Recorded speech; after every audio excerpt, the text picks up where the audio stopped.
안녕하세요. 김다니엘입니다. 제가 공개적으로 영분별을 해서 발표하는 경우는 제가 앞 답글에서 한번 밝혔습니다. 그렇게 세 가지 경우에 해당될 때만 그렇게 발표를 합니다. 그 외에는 우연히 제가 영분별을 통해서 그 사람이 성령사이 아니라는 것을 알게 되었다 하더라도 함부로 그렇게 공개는 하지 않습니다.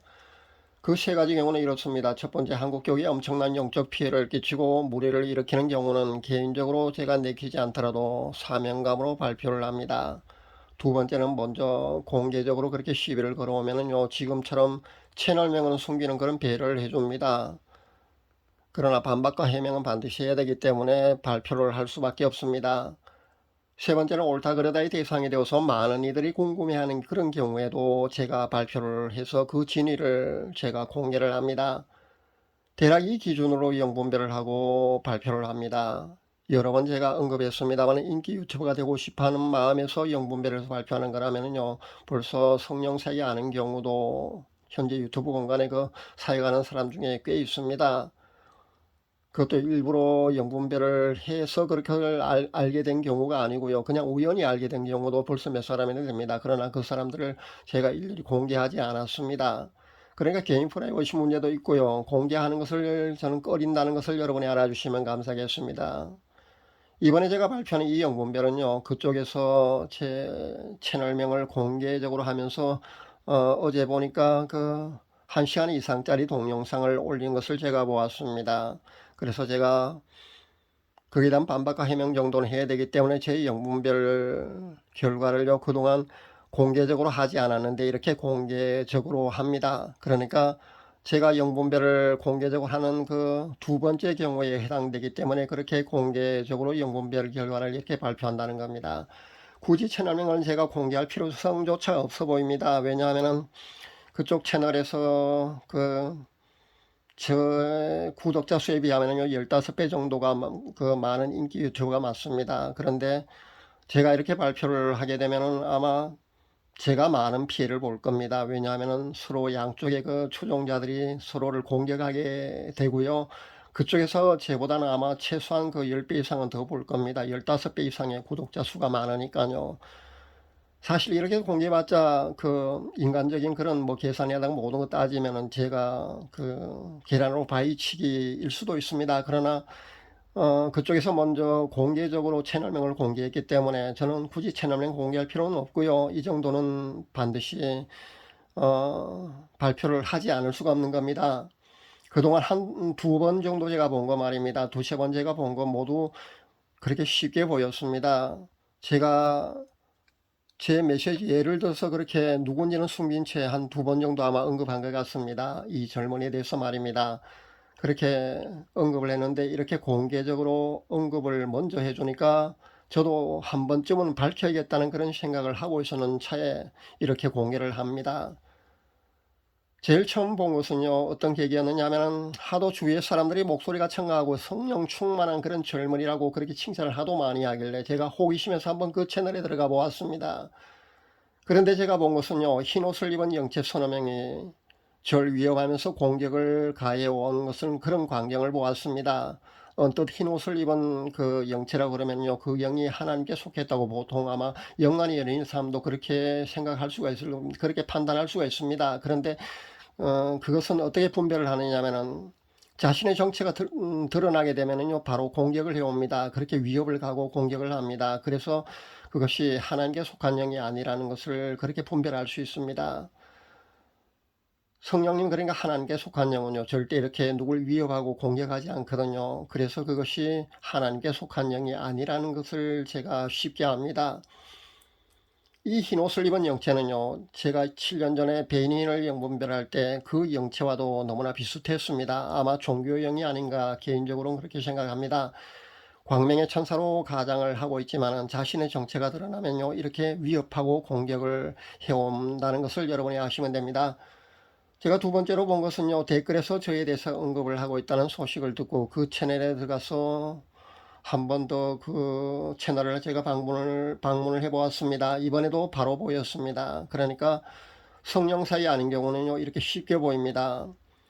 그런데 김정일, 김정은의 모습과 함께 깡패와 양아치 무리들이 잔뜩 모여있는 그런 광경이 보였습니다. 그러니까 제가 이 젊은이 돼서 제가 처음 볼 때보다 그 상태가 더 나빠져 있었습니다. 아마 본인은 이때 뭐 신유연사도 나타나고 뭐 그런 얘기할 때입니다. 몸에 뭐 다이아몬드 결정체가 나타나고 금가루가 나타난다고 좋아할 때 말입니다. 그렇게 예언하고 할 때 아마 본인은 능력이 이제 활성화되고 그 나타나도록 아마 좋아했을지 몰라도요. 그 제가 영분별을 통해서 이 젊은이를 바라본 그 모습은요, 처음 볼 때보다 상태가 더 나빠져 있다는 것을 여러분이 아시면 됩니다. 최소한 아마 두세 개 정도 능력이 아마 믹스되어 있는 것으로 그렇게 보였습니다. 안수받거나 임파테이션 받아서 그 능력이 본인에 접목되고 활성화되었건 선천적으로 그런 능력이 활성화되었건 그것은 중요치 않습니다.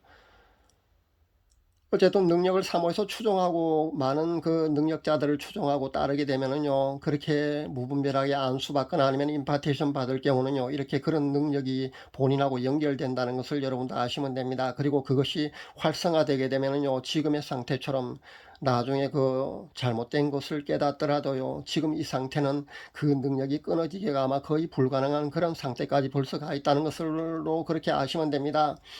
만약에 상태가 더 나빠지면은요, 모성교사 아니면은 만민의 그 사람 배우처럼요, 검은 영체로 아마 보일 겁니다. 그렇게 되면은요, 정말 끝장이라는 것을 알아야 합니다. 세 번째 제가 본 것은요, 어제 그 절 공개적으로 언급하면서 동영상을 올렸습니다. 아마 1시간 이상짜리 동영상을 올린 것으로 압니다. 제가 그 내용을 굳이 볼 필요는 없어 보진 않았습니다. 제목만 보았습니다. 이번 역시 바로 보였습니다. 영적으로 이미 그는요, 귀머리가 된 상태로 보였습니다. 그러니까 상대방이 아무리 크게 소리치고 어떤 의사소통을 하기 위해서 알려준다 할지라도 듣지 않는 상태로 보였습니다. 그러니까 대화가 되지 않는 그런 상태로 보시면 됩니다. 그런 영적 귀머리가 된 상태로 그 젊은이가 지금의 상태가 그렇다는 것을 보여주시더군요. 이렇게 되면은요, 만민의 그 사람이나 모성교사나 이 젊은이도 결국은 마태복음 7장 21절에서 23절에 그 주인공처럼 그렇게 되는 겁니다. 끝까지 깨닫지 못하고요, 심판대 앞에 갈 때까지도. 아니, 그때 가서도 아마 주님께 항변하는 그런 당사자가 될 겁니다.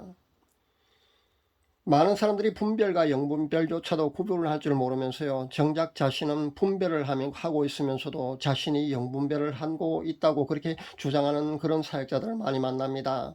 현재 유튜브 복음 사역 현장의 사역자들 가운데 상당수가 이러고 있습니다.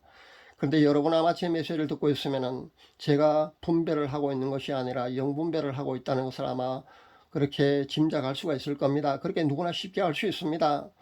심지어는 저보고도 영분별을 이렇게 실제하고 있는데도 불구하고 자꾸 분별이라고 우기는 사람도 있는데 그것은 아닙니다. 분별과 영분별은요, 분명히 다릅니다.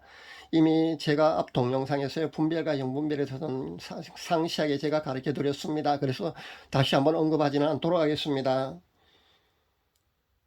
죽을 때까지, 아니 심판대 앞에 설 때까지 자신이 하나님의 도구로 쓰임받는다고 착각하면 가는 그런 사역자들이 우리 주에는 상당히 많다는 것을 여러분도 아시면 됩니다. 하나님은 우리에게 미혹의 역사도 허락하십니다. 그렇기 때문에 저 역시 제 사명만 다하면 되는 것이고요. 이단과 사이비에 빠지던 잘못된 성령사에게 미혹되던 결국 그것은요, 본인의 책임인 겁니다. 귀가 막히고 보지 못하는 눈을 가지게 되면 어쩔 수 없는 것이라고 생각해 봅니다. 그래서 제가 올바르지 않은 그런 성령 사역자도 주위에 많으니까 안수나 임파테이션을 함부로 받아서는 안 된다고 그 위험성을 늘 강조하고 있는 겁니다. 이제 이 젊은이에 대해서는요, 공개적으로 자꾸 언급할 필요성조차 없는 것 같습니다. 이렇게 채널 명은 제가 숨긴 채 그렇게 배려를 하고 이렇게 한 번 정도만 언급했으면 아마 될 걸로 압니다. 더 이상 언급할 필요성조차 없으니까요. 이번 한 번으로 족하다는 그런 생각을 해봅니다. 그래도 여전히 추종할 사람들은 추종하고 열광한 사람들은 아마 열광할 줄로 압니다. 그동안 영분별에서 제가 발표해봤자 돌이키는 사람들은 정말 소수밖에 되지 않는 것을 보았습니다. 그런 겁니다. 그래서 제가 영분별 결과에 대해서 제가 그렇게 자주 하지 않는 겁니다. 본인이 판단하고 결정하게 되면요, 그에 대한 책임도 본인이 지면 됩니다. 안타깝지만 이것이 냉정한 현실입니다. 제 영분별이 틀렸다고 생각하면요, 계속 아마 그를 추종할 겁니다. 제 영분별이 맞다고 생각하면요, 빠져나올 줄 압니다. 이것도 들을 귀가 있고 보는 눈이 있는 사람만 아마 해당될 걸로 압니다. 확증 편향적 사고에 빠져 있으면요 죽는 줄도 모르고 아마 계속 그곳에 머물러 있을 줄 압니다. 마지막 때는 무엇보다도 미혹에 빠지지 말아야 되는 것 같습니다. 요한일서 4장 1절에 보면은요, 사랑하는 자들아 영을 다 믿지 말고 오직 영들이 하나님께 속하였나 시험하라. 이 말씀을 말세에 사는 성도님들은요 반드시 좌우명으로 삼아야 된다고 그렇게 생각합니다. 감사합니다.